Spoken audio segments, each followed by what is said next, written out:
நீங்கள் பார்த்து கொண்டிருப்பது உங்கள் ஜாஷுவா டிவி. சகல ஜனங்களுக்கும் நற்செய்தி.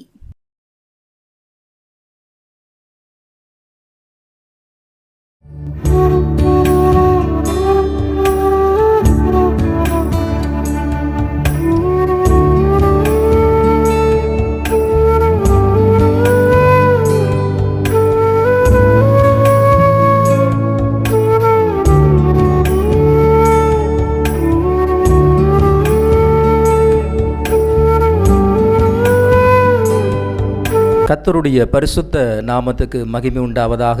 இயேசுவின் அரவணைக்கும் நேரம் நிகழ்ச்சிக்கு உங்களை அன்போடு வரவேற்கிறோம். பிரியமானவர்களே, மீண்டுமாய் உங்களை சந்திப்பதிலே மிகுந்த மகிழ்ச்சி. இன்றைக்கும் கூட நாம் லூக்கா சுவிசேஷம் 18ஆம் அதிகாரத்தை நாம் எடுத்து வைத்துக்கொள்வோம். அதில் ஆண்டவராகிய இயேசு நமக்கு சொல்லி தருகிற வார்த்தைகளை நாம் சற்று சிந்திக்கும்படியாக நாம் வேத புத்தகத்தை நாம் திருப்பிக் கொள்வோம். லூக்கா சுவிசேஷம் 18ஆம் அதிகாரம் 1ஆம் வசனம் சொல்கிறது, சோர்ந்து போகாமல் எப்பொழுதும் ஜெபம் பண்ண வேண்டும் என்பதை குறித்து அவர்களுக்கு அவர் ஒரு ஓமையை சொன்னார். ஆண்டவர் இந்த காலகட்டத்தில் ஆண்டவருடைய ஊழியத்தை நிறைவேற்றுகிற நாட்களிலே பரலோக ராஜ்யத்தை குறித்து பிரசங்கித்து வந்தார். அநேக மக்களுக்கு ஆண்டவருடைய சுவிசேஷத்தை அறிவித்து வந்தார். தான் எதற்காக இந்த உலகத்தில் வந்தோம் என்பதை ஆண்டவர் அறிவுகிறார். அதே நேரத்தில் பிதாவாகிய தேவனோடு ஒரு மனிதன் எப்படி இணைந்து கொள்ள முடியும் என்பதையும் அவர் சொல்லி தந்தார். அதே வேளையில் இந்த வேதாகமத்தில் நாம் பார்க்கும் பொழுது சோர்ந்து போகாமல் எப்பொழுதும் ஜெபம் பண்ண வேண்டும் என்பதை குறித்த ஒரு ஓமையை சொன்னார். ஓமை என்றால் உதாரணமாக சில கதைகளை வைத்து நாம் உதாரணத்துக்கு பிள்ளைகளுக்கு சொல்லிக் கொடுப்பது போல கர்த்தராகிய தேவனும் நமக்கு சில உவமைகளை வைத்து நமக்கு கற்றுக் கொடுக்கிறார். அல்லேலூயா. பாருங்க, அந்த வேத வசனத்தை நான் வாசிக்கிறேன். 2ஆம் வசனம் சொல்கிறது, ஒரு பட்டணத்திலே ஒரு நியாயாதிபதி இருந்தான். அவன் தேவனுக்கு பயப்படாதவனும் மனுஷரை மதியாதவனுமாயிருந்தான். அந்த பட்டணத்திலே ஒரு விதவையும் இருந்தால். அவளிடத்தில் போய், எனக்கும் என் எதிராளிக்கும் இருக்கிற காரியத்தில் எனக்கு நியாயம் செய்ய வேண்டும் என்று விண்ணப்பம் பண்ணினார். பிரியமான தேவ பிள்ளைகளே, இந்த வேதாகமத்தில் நாம் பார்க்கிற காரியம் என்ன? ஒரு நியாயாதிபதி, ஒரு மனிதன் இருக்கிறார், ஒரு ஜட்ஜ் இருக்கிறார். அவரிடத்தில் அந்த பட்டணத்தில் ஒரு விதவையும் இருக்கிறாங்க. இந்த நியாயாதிபதியினிடத்தில் போய் அவர்கள் தங்கள் குறைகளை சொல்கிறார்கள். என் எதிராளிக்கும், பாருங்க 4ஆம் வசனம் சொல்கிறது, வெகு நாள் வரைக்கும் அவனுக்கு மனதில்லாதிருந்தது. பின்பு அவன், நான் தேவனுக்கு பயப்படாமலும் மனுஷரை மதியாமல் இருந்தும் இந்த விதவை என்னை எப்பொழுதும் தொந்தரவு செய்கிறபடியினால் இவள் அடிக்கடி வந்து என்னை அலட்டாதபடிக்கு இவளுக்கு நியாயம் செய்ய வேண்டும் என்று தனக்குள்ளே சொல்லி கொண்டான். பாருங்க, ஒரு மனிதன் இருக்கிறான், அவர் நியாயாதிபதியாக இருக்கிறான். ஆனால் அந்த நியாயாதிபதியுடைய குணாதிசயம் என்னவென்று பார்க்கும் பொழுது அவன் மனுஷனை மதிக்க மாட்டான். அதே போல தேவனையும் தேவனுக்கும் பயப்படாதவன். அப்படி என்றால் கடவுள் பக்தி இல்லாத ஒரு மனிதனாக இருக்கிறான். அப்படி என்றால் ஆண்டவருக்கும் பயப்படாமல் ஒரு மனுஷனையும் மதிக்காமல் தான் இஷ்டப்படியே வாழ்ந்த ஒரு வாழ்க்கை வாழ்ந்த ஒரு மனிதனாக அவன் இருக்கிறான். ஆகவே பிரியமான தேவ பிள்ளைகளே, அப்போது இந்த காரியத்தில் ஆண்டவர் சொல்ல வருகிற ஒரு காரியம் என்ன? அவன் வெகு நாள் வரைக்கும் அந்த ஸ்திரீக்கு என்ன பண்ணுகிறான்? உதவி செய்யாமல் இருந்தான். ஆனால் அந்த விதவையருடைய காரியமும் என்ன பண்ணுகிறாங்க? ஒவ்வொரு நாளும் அவங்க சொல்லுகிற நேரத்திலலாம் என்ன பண்ணுகிறான்? நாளைக்கு வாமா சொல்லி அனுப்பிடுறான். ஆனால் அவங்க என்ன பண்ணுறாங்க? ஓயாமல் வந்து அந்த காரியத்தை அவங்ககிட்ட சொல்கிறாங்க. ஏதோ ஒரு காரியம், என் எதிராளிக்கும் எனக்கும் இருக்கிற பிரச்சனை, ஒருவேளை அது லேண்டு பிரச்சனையாக இருக்கலாம், குடும்பத்தில் இருக்கிற பிரச்சனைகளாக இருக்கலாம். ஆகவே பல்வேறு தரப்பில் அந்த பிரச்சனையை நாம் பார்க்க முடியும். ஆகவே அந்த பிரச்சனையை தீர்க்க இந்த நியாயாதிபதியால் முடியும் என்று அவர்கள் நம்பினார்கள். ஆகவே ஒருவேளை அவங்களால தீர்க்க முடிஞ்சால் என்ன பண்ணியிருக்கலாம்? அவங்களே சரி செய்திருக்கலாம். ஆனால் அவங்க நியாயாதிபதியினிடத்தில் வந்தார்கள் என்று வேதம் சொல்கிறது. ஆகவே பிரியமான தேவ பிள்ளைகளே, அப்போ இந்த நியாயாதிபதியினிடத்தில் அவங்க வந்து அவங்க கூறுகிற காரியம் என்ன என்று பார்க்கும் பொழுது, எனக்கும் என் எதிராளிக்கும் இருக்கிற பிரச்சனைகளை நீங்கள் வந்து நியாயம் தீர்க்க வேண்டும். ஆகவே பிரியமான தேவ பிள்ளைகளே, அப்போது ஆண்டவராகிய தேவன் இதை ஏன் மக்களுக்கு சொல்லுகிறார்? இந்த நியாயாதிபதியுடைய ஒரு கேரக்டர் என்ன பண்ணல, சரியில்லாத ஒரு கேரக்டர். ஆனாலும் அவனுக்குள்ளாக ஒரு மனதுருக்கம் உண்டாகிறதை நாம் பார்க்கிறோம். அந்த மனிதனுக்குள்ளாக ஒரு மாற்றம் உண்டாகிறதை பார்க்கிறோம். இந்த ஸ்ரீ எப்பொழுதும் என்ன பண்ணுகிறாங்க, என்னிடத்தில் வந்து ஓயாமல் வேண்டுதல் செய்கிறாங்க. இவங்களுக்கு எப்படியாவது நியாயம் செய்துவிட வேண்டும். அப்போது நான் மனுஷரை மதிக்க மாட்டேன், கடவுளுக்கு பயப்பட மாட்டேன், ஆனால் இந்த ஸ்திரீக்கு என்ன பண்ண வேண்டும், நியாயம் செய்ய வேண்டும் என்று தன் உள்ளத்தில் என்ன பண்ணுகிறான், சொல்லிக் கொள்ளுகிறான். ஆகவே பிரியமான தேவ பிள்ளைகளே, அப்போது ஆண்டவர் இந்த காரியத்தை சொல்லி என்ன சொல்ல வருகிறார், அநீதியுள்ள அந்த நியாயாதிபதி என்ன பண்ணுகிறான், அந்த ஸ்திரீக்கு இறங்க அவன் சித்தம் கொண்டால் நமக்கு எல்லாருக்கும் நியாயமும் நீதியும் உண்மையாக இருக்கிற ஒரு தேவன் நமக்கு உண்டு. ஆகவே இந்த பகுதியிலிருந்து அந்த நியாயாதிபதியை குறித்து ஆண்டவர் சொல்லவில்லை, அதைவிட உன்னதமான ஒரு தேவனை குறித்து இந்த இடத்துல அவர் சொல்லுகிறதை நாம் பார்க்கிறோம். ஆகவே இந்த இடத்துல நாம் நியாயாதிபதியும் இந்த ஸ்திரீயுடைய அந்த ஜெபத்தை மாத்திரம் பேசிட்டு நம்ம போயிட முடியாது. அதில் மறைந்திருக்கிற ஒரு சத்தியத்தை ஆண்டவர் வெளிப்படுத்துகிறார். அல்லேலூயா. அப்போது நாம் சோர்ந்து போகாமல் ஜெபியுங்கள் என்று ஆண்டவர் சொல்கிறார் இல்லையா? ஆண்டவரிடத்தில் நாம் சோர்ந்து போகாமல் ஜெபிக்கும் பொழுது ஆண்டவர் நம்முடைய வாழ்க்கையில் செய்வார். நியாயாதிபதி அந்த ஸ்திரீக்கு இறங்குகிறான். ஒரு அநீதியுள்ள ஒரு நியாயாதிபதியே தன்னிடத்தில் வருகிற ஒரு ஸ்திரீக்கு அவன் இரக்கம் செய்வானானால் எல்லாருக்கும் நலமுள்ள வாழ்க்கையை தரும்படியாக நம்முடைய ஆண்டவராகிய இயேசு வந்தார். ஆகவே அவர் எல்லாருக்கும் என்ன பண்ண முடியும், நன்மை செய்ய முடியும். ஆகவே தான் அந்த வேத வசனத்தில் நாம் பார்க்கும் பொழுது 7ஆம் வசனம் சொல்கிறது, அந்தபடியே தேவன் தம்மை நோக்கி இரவும் பகலும் கூப்பிடுகிறவர்களாகிய தம்மால் தெரிந்து கொள்ளப்பட்டவர்களின் விஷயத்தில் நீடிய பொறுமையுள்ளவராயிருந்து அவர்களுக்கு நியாயம் செய்யாமல் இருப்பாரோ? அல்லேலூயா. பிரியமான தேவ பிள்ளைகளே, அப்போது ஆண்டவருடைய ஒரு பார்வை எப்படிப்பட்டதாக இருக்கிறது, தம்மை நோக்கி வேண்டிக் கொள்ளுகிற பிள்ளைகளுக்கு அவர் இரக்கம் செய்கிற தேவனாக இருக்கிறார். அல்லேலூயா. நம்முடைய தேவன் நல்லவர். அநீதி உள்ள ஒரு நியாயாதிபதி இரக்கம் செய்யும் பொழுது நீதியுள்ள தேவன் தம்முடைய பிள்ளைகளுக்கு இரக்கம் செய்யாமல் இருப்பாரா? அல்லேலூயா. அதை தான் இந்த இடத்துல ஆண்டவர் கேட்கிறார்.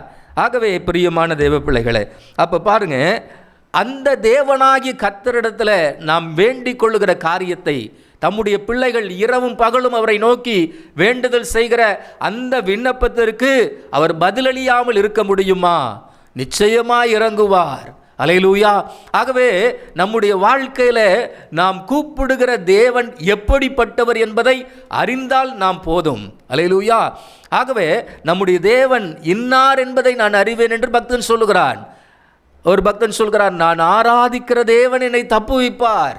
அல்லேலூயா. அப்போ தேவனை குறித்த ஒரு தெளிவு நமக்கு இருக்கும் பொழுது நம்முடைய ஜெபம் ஒரு ஜீவனுள்ள ஒரு ஜெபமாக மாறும். அல்லேலூயா. ஆகவே நாம் யாரிடத்தில் போய் ஜெபிக்கிறோம் என்பதை நாம் உணர்ந்து கொள்ள வேண்டும். அல்லேலூயா.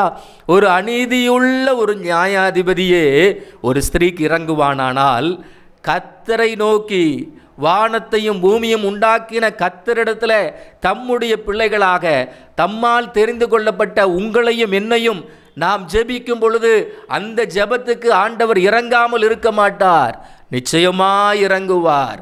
ஆகவேதான் ஆண்டவர் சொல்கிறார், தம்மால் தெரிந்து கொள்ளப்பட்டவர் விஷயத்தில் நீடிய பொறுமையுள்ளவராயிருந்து அவர்களுக்கு நியாயம் செய்யாமல் இருப்பாரோ?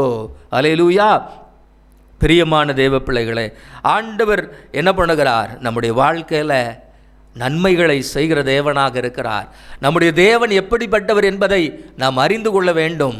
அல்லேலூயா. அப்போது தேவனை குறித்த ஒரு தெளிவில்லாததுனால தான் என்ன பண்ணுகிறோம், ஜெபம் பண்ணுகிறோம். இந்த ஜெபம் எப்படி நடக்கும், ஆண்டவர்கிட்ட சொல்லிட்டேன், ஆனால் நடக்குமா நடக்காதா என்ற முறுமுறுப்போடு நாம் இருக்கிறோம். அநேக பேர் தான் ஜெபிக்கிற ஜெபத்தில் ஒரு நம்பிக்கை இல்லாமல் இருக்கிறாங்க, சோர்ந்து போயிடுறாங்க.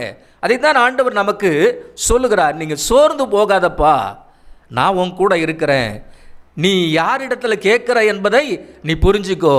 அல்லேலூயா. பிரியமான தேவ பிள்ளைகளே, அப்போது நாம் கேட்கிற ஒரு தேவன், நம்முடைய ஜெபத்தை கேட்கிற ஒரு தேவன் நம்முடைய வாழ்க்கையில் உண்டு. அல்லேலூயா. ஆகவே பிரியமான தேவ பிள்ளைகள், நம்முடைய வாழ்க்கையில் ஆண்டவரை நோக்கி செய்கிற அந்த ஜெபத்துக்கு ஆண்டவர் நிச்சயமாக பதிலளிக்கிற தேவனாக இருக்கிறார். ஆகவே நீங்கள் சோர்ந்து போகாதீங்க. சோர்ந்து போகிறவனுக்கு கர்த்தர் பலன் கொடுக்கிறவராக இருக்கிறார். அப்போது நம்முடைய வாழ்க்கையில் நம்மை பலப்படுத்துகிற தேவன் நமக்கு இருக்கிறார். ஆகவே ஆண்டவருடைய சமூகத்தில் என்னை பலப்படுத்துகிற கிறிஸ்து என்னோடு இருக்கிறார், அவரிடத்தில் நான் ஜெபிக்கும் பொழுது எனக்கு ஜெயத்தை தருவார் என்ற ஒரு விசுவாசம் நமக்கு தேவை. அல்லேலூயா. அந்த தேவனை சற்று நாம் திரும்பி பார்க்கும் பொழுது அவர் எப்பேற்பட்ட நன்மைகள் எல்லாம் நம்முடைய வாழ்க்கையில் செய்திருக்கிறார் என்பதை மாத்திரம் நாம் சிந்தித்து பார்த்தா நம்முடைய தேவன் எவ்வளோ நல்லவர் என்பதை நாம் அறிந்து கொள்ள முடியும். அல்லேலூயா. அநேக சூழ்நிலைகளில் நாம் கஷ்டப்படுகிற நேரத்தில், நாம் தனித்து விடப்படுகிற நேரத்தில் நமக்கு உதவி செய்வாங்கன்னு சொல்லி நம்பி நாம் இருக்கும் பொழுது நாம் ஏமாற்றப்பட்ட சூழ்நிலையில் இருக்கலாம். நாம் அநேக நேரம் சில மனிதர்களை குறித்து நாம் நம்பி இருப்போம், ஐயோ இந்த மனிதர்கள் நமக்கு உதவி செய்வாங்க, இவ்வளோ உதவி செய்வாங்க அப்படின்னு சொல்லி நாம் நினச்சிருக்கலாம். ஆனால் அந்த நேரத்தில் உதவி கிடைக்காமல் நாம் கண்ணீரோடு கவலையோடு இருந்த நாட்கள்லாம் நம்முடைய வாழ்க்கையில் வந்திருக்கும். ஆனால் அந்த சூழ்நிலையிலையும் ஆண்டவர் நம்ம கைவிடாமல், தலை குனியாமல் ஆண்டவர் நம்மோடு கூட இருந்து அந்த தேவைகளை எல்லாம் சந்தித்த நாட்களை நாம் திரும்பி பார்க்க வேண்டும். அல்லேலூயா. எத்தனை பலகீனத்தின் மத்தியில், மரண படுக்கை மத்தியில் நாம் இருக்கும் பொழுது கூட கர்த்தர் நம்மை கைவிடாமல் ஜீவனை காத்து எம்மட்டும் வைத்திருக்கிறார் என்றால் அது பெரிய தேவன் நம்மீது வைத்திருக்கிற ஒரு இரக்கம். அல்லேலூயா. அப்படிப்பட்ட ஒரு நல்ல தேவனை நாம் சொந்தமாக கொண்டிருக்கிறோம். ஆகவே பிரியமான தேவ பிள்ளைகளே, அப்பேற்பட்ட ஒரு தேவனை நாம் கொண்டிருக்கிறதினால் நாம் வேண்டிக் கொள்ளுகிற காரியத்தை ஆண்டவர் நிச்சயமாய் செய்வார் என்று நாம் நம்பிக்கையோடு இருக்க வேண்டும். அல்லேலூயா. ஆகவே நாம் ஜெபிக்கிறதுல நாம் சோர்ந்தே போகக்கூடாது. அல்லேலூயா. நீங்கள் வடிக்கிற கண்ணீருக்கு பலன் உண்டு, நீங்கள் ஜெபிக்கிற ஜெபத்துக்கு பதில் உண்டு. ஆகவே பிரியமான தேவ பிள்ளைகளே, ஆண்டவராகிய இயேசு நமக்கு கற்றுக் கொடுக்கிறார். வேறு யார் சொன்னாலும் நம்ம என்ன பண்ண வேண்டாம், ஏற்றுக்கொள்ள வேண்டியதில்லை. ஆனால் இயேசு நமக்கு கற்றுக் கொடுக்கிறார், நீ சோர்ந்து போகாமல் ஜெபம் பண்ணு. அல்லேலூயா. பிரியமான தேவ பிள்ளைகளே, அப்போ இயேசு நமக்கு கற்றுத்தருகிற ஒரு வாழ்க்கை, ஒரு வழி, நாம் ஜெபிக்க வேண்டும். நாம் சோர்ந்து போகாமல் தேவன் அண்டை நாம் ஆண்டவரை நோக்கி ஜெபிக்கும் பொழுது ஆண்டவர் அந்த ஜெபத்துக்கு பதிலை தருகிறார். சில கால தாமதங்கள் ஆகலாம், ஆனால் நிச்சயமாக பதில் வரும். அல்லேலூயா. சில காரியங்களில் நாம் சோர்ந்து போய் என்ன பண்ணியிருக்கலாம், அது ஜெபத்தையே விட்டுருக்கலாம். சில பேர் என்ன பண்ணுறாங்க, ஆண்டவரே விட்டுட்டு போயிடுறாங்க, ஆலயத்தையே மறந்து போய் விடுகிறாங்க. ஆனால் பிரியமான தேவ பிள்ளைகளே, ஒரு ரகசியத்தை உங்களுக்கு சொல்லுகிறேன். தேவ சமூகத்தில் நீங்கள் சோர்ந்து போகிற நிலைமை வருகிறதா, அந்த நேரத்தில் நீங்கள் உற்சாகமாக நீங்கள் ஆண்டவருடைய சமூகத்தில், இல்லை ஆண்டவரை நான் சோர்ந்து போக மாட்டேன், நிச்சயமாக எனக்கு நீங்கள் உதவி செய்வீங்க, நிச்சயமாக என் பிள்ளை வாழ்க்கையை நீர் ஆசீர்வதிப்பீர், நிச்சயமாக என் குடும்பத்தை ஆசீர்வதிப்பீர் என்ற ஒரு விசுவாசத்தோடு எழும்பி பிரகாசித்து பாருங்க. ஆண்டவர் அந்த நாளிலிருந்து உங்களை வாழ்க்கையை உயர்த்த வல்லவராக இருக்கிறார். அல்லேலூயா. ஆகவே பிரியமான தேவ பிள்ளைகளே, நான் ஒரு சபையில் ஊழியம் செய்து கொண்டிருக்கிறேன். அப்போது அங்கு அநேக சாட்சிகளை நாம் கேட்க முடியும். ஒரு ஸ்திரீ ஆண்டவருடைய சமூகத்தில் தள்ளப்பட்ட நிலையில் கஷ்டத்தோடு இருக்கிற நேரத்தில், நான் ஒரு ஆசிரிய பணி செய்து கொண்டிருக்கிற அந்த வேளையில் அவங்க திடீரென்று டிரான்ஸ்ஃபர் மாற்றுகிற வேண்டிய ஒரு சூழலில் அவங்களுக்கு லெட்ரு வந்துடுச்சு. ஆனால் அவங்களால் என்ன பண்ண முடியலை, அந்த இடத்த விட்டு போகிறதுக்கு மனம் இல்லை. உள்ளத்தில் கண்ணீரோடு என்ன பண்ணார்களாம், யாரிடத்திலும் போய் தன் குறைகளையோ தன் நிலையோ சொல்லலை. மாறாக ஆண்டவருடைய ஆலயத்தில் வந்து முன்பாக கண்ணீர் வடித்து ஜெபம் பண்ணினார்கள். ஆண்டவருடைய பாதத்தில், ஆண்டவரே இது எதனால் வந்தது, ஆனால் நான் இந்த இடத்துல இருக்க விரும்புகிறேன், நீங்கள் உங்கள் சித்தத்தின்படி நீங்கள் செய்யுங்க ஆண்டவரே. தன்னுடைய பாரங்கள் கவலைகள் எல்லாம் ஆண்டவருடைய சமூகத்தில் ஊற்றினார்களாம். அல்லேலூயா. அந்த நாள் முடிவதற்குள்ளாகவே ஒரு ஃபோன் கால் வருகிறது, நீங்கள் இந்த இடத்துக்கு வர வேண்டாம், நீங்கள் இருக்கிற இடத்துல உங்கள் பணிகளை செய்யலாம் என்று சொல்லி. அல்லேலூயா. அப்போ பாருங்கள், கர்த்தர் தம்முடைய பிள்ளைகளுடைய ஜெபத்தை கேட்கிற தேவனாக இருக்கிறார். ஆகவே நம்முடைய வாழ்க்கையில் நாம் சோர்ந்து போகாதபடிக்கு தேவ சமூகத்தில் என் இருதயத்தை பார்க்கிற கர்த்தர் ஒருவர் இருக்கிறார். அல்லேலூயா. இன்றைக்கு நாம் ஒரு சில மனிதர்களை நம்பி போனோம்னா என்ன பண்ணுவோம்? மனிதர்கள் முகத்தை பார்ப்பாங்க, அவங்களுக்கு எந்த அளவுக்கு நமக்கு தேவை இருக்கிறதோ அந்த அளவுக்கு நமக்கு உதவி செய்வாங்க. அதுக்கப்புறம் தேவையில்லைன்னா என்ன பண்ணுவாங்க? தூர தள்ளிடுவாங்க. பிரியமான தேவ பிள்ளைகளே, உங்களையும் என்னையும் ஒருபோதும் விட்டு கொடுக்காத ஒரு நல்ல தேவன் யாரென்றால் உங்களை படைத்த, என்னை படைத்த என் ஆண்டவராகிய இயேசு மாத்திரமே. அவர் மாத்திரமே தள்ளப்பட்டிருந்தவர்களையும் ஆண்டவர் தூக்கி நிறுத்துகிறார். அல்லேலூயா. அவரை போல இந்த உலகத்தில் நம்மை நேசிப்பதற்கு யாருமே இல்லை பிரியமானவர்களே. அல்லேலூயா. தூக்கி எறியப்பட்ட என்னை அவர் சேர்த்து கொள்ளுகிறார். அல்லேலூயா. பக்தன் சொல்கிறார் அல்லவா, தூக்கி எறியப்பட்ட என்னை ஆண்டவர் என்ன பண்ணுகிறார்? என்னை சேர்த்து கொள்கிறார் என்று சொல்லி பக்தன் சொல்கிறான். பிரியமான தேவ பிள்ளைகளே, நாம் தள்ளப்பட்ட சூழ்நிலையில் எப்பேற்பட்ட நிலையில் இருந்தாலும் சரி, உங்கள் இருதயத்தை திறந்து ஆண்டவரை நோக்கி பாருங்கள். ஏசப்பா, எனக்கு உம்மை விட்டால் இந்த உலகத்தில் வேற யாரும் இல்லை, எனக்கு நீங்கள் உதவி செய்யுங்க ஆண்டவரை. இந்த நிகழ்ச்சியை பார்த்து கொண்டிருக்கிற நீங்கள் யாராக இருந்தாலும் சரி, எந்த மதத்தினராக இருந்தாலும் சரி, ஆண்டவர் உங்களை நேசிக்கிறார். அல்லேலூயா. இன்றைக்கே உங்கள் இருதயத்தை திறந்து, ஏசப்பா, என் தேவைகள் இவ்வளவாக இருக்கிறது, என் வாழ்க்கையில் இருக்கிற கஷ்டங்கள் மாறுவதற்கு நீங்கள் தான் எனக்கு உதவி செய்யணும். நான் பல வேண்டுதல் செய்துட்டேன், பல விதமான காரியங்கள் செய்துட்டேன், ஆனால் என்னால் முடியல ஆண்டவரை, எனக்கு நீங்கள் உதவி செய்யுங்க அப்படின்னு சொல்லி சோர்ந்து போகாமல் ஜெபிப்பீர்களா?